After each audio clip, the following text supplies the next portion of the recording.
Hi, I'm Randy Neiswonger. Welcome to this episode of Community B. Today I have Anna Weber. Anna, good to see you. Thanks for joining me.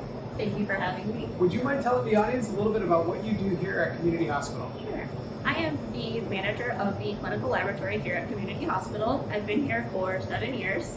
I am a graduate of our School of Medical Laboratory Science. That's a real testament. I know we're going to talk a little bit about what the lab is in its totality, but that's crazy that you've worked here through the ranks for the past 7 years, and congratulations on everything that you did and accomplished so far in your career. The lab. As a nurse practitioner, we oftentimes rely on the labs to build our care plans. There's so much to do in the lab setting. Can you tell everybody what is the lab and sort of maybe the things that make our lab a little bit more unique when compared to other labs? So our laboratory is a 24-hour operation.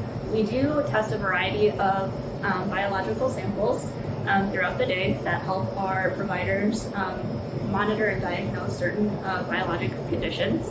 We do have multiple different disciplines throughout our laboratory, so that ranges from chemistry, hematology, microbiology, anatomic pathology, and phlebotomy. Our laboratory is accredited by the College of American Pathologists. Included in our accreditation, we are responsible for completing a biennial inspection. This past May, we completed our inspection here. 11 individuals came on site.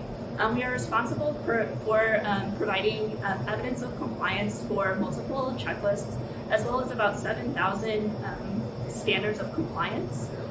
This covers everything from quality control to employee competency assessment, as well as administration knowledge of laboratory activities. That's incredible when you think about 7,000 different regulations that you have to be responsible for. When I think of the lab, I think of the reagents that you need and the controls that you have to make sure equipment is running appropriately. Can you talk a little bit about some of the rigor that you go through to ensure that equipment's measuring the biologicals as you referenced appropriately? So we have a very stringent set of standards for any laboratory test. We are a very highly regulated department within the hospital.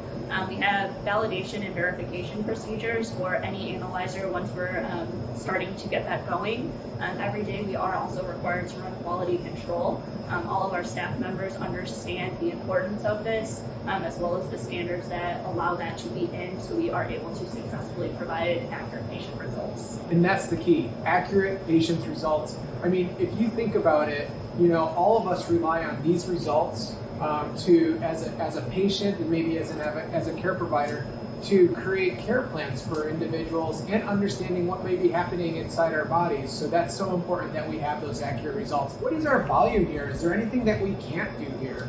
So on an average year, we do about 2 million tests per year. So it's stated that about 90% of individuals from a hospital admission require laboratory testing at some point throughout their stay. So obviously that shows you how important lab work is, having many different touch points throughout that stay. For those tests that are lower volumes or more specialized, we do partner with reference laboratories to send those out so we're able to provide those results as well. And that's typically the lower volume. I mean, Correct. 2 million is quite a volume of labs that we do. But I really want to thank you for your time today. I know that the lab is truly the backbone of a lot of different things that happen within the hospital. Although the lab had that 15 minutes of fame during COVID, it really has been here all the time. So I'm very grateful for the contribution that you and the team does behind the scenes to create a great place for our patients to deliver care. Thank you so much for joining me, Anna. And we're going to see you guys next week on Community B. Thank you.